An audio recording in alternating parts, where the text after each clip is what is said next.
we finished up the shapes. Now we're going to go ahead and work over here, kind of in this little region. Let me go ahead and combine those cells just so it looks prettier. Okay, so for those algebra people out there, this is the equation of a line. It's in the form of y equals mx plus b. So what we're going to do, and we're just playing with this one, so hopefully it'll show you how to do something else in the long run. So if I go here, I say, okay, m is 2. Because notice there's the m, there's the m. B is 7. 7. All right.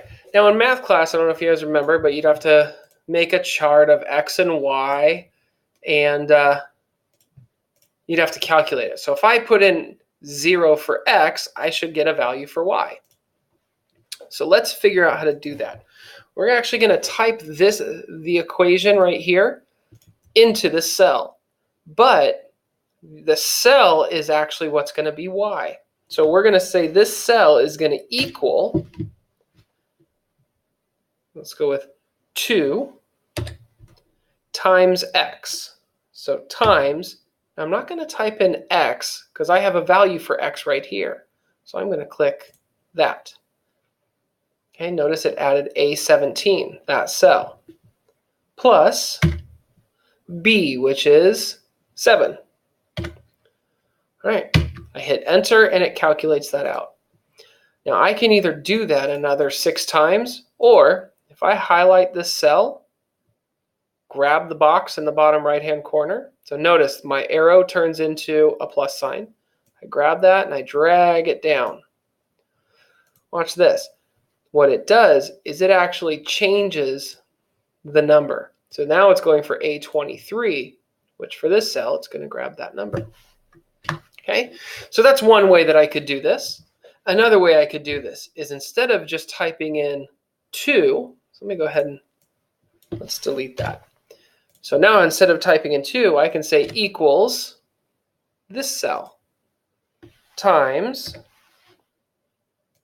x plus, I could type in 7, or I could click here.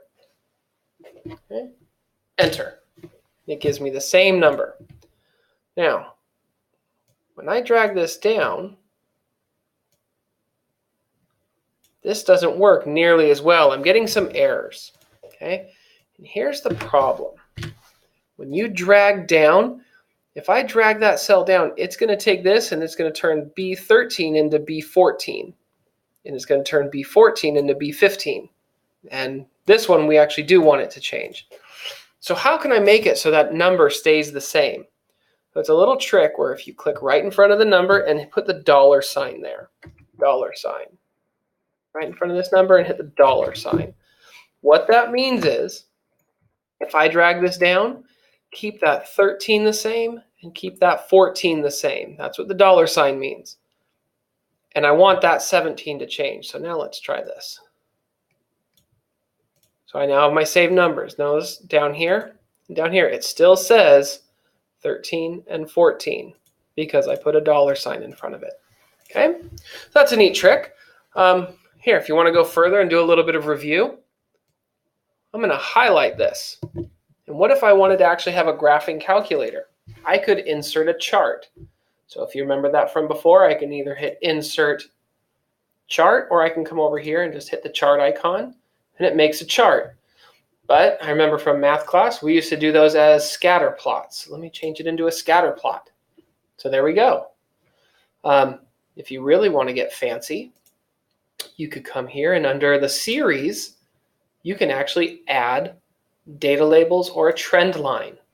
And I'm going to actually label the trend line with the equation. So look at that. It actually gives me an equation. Now the reason why I like this is what if that's problem number 1, and then problem number 2 is this, y equals 6x plus 14.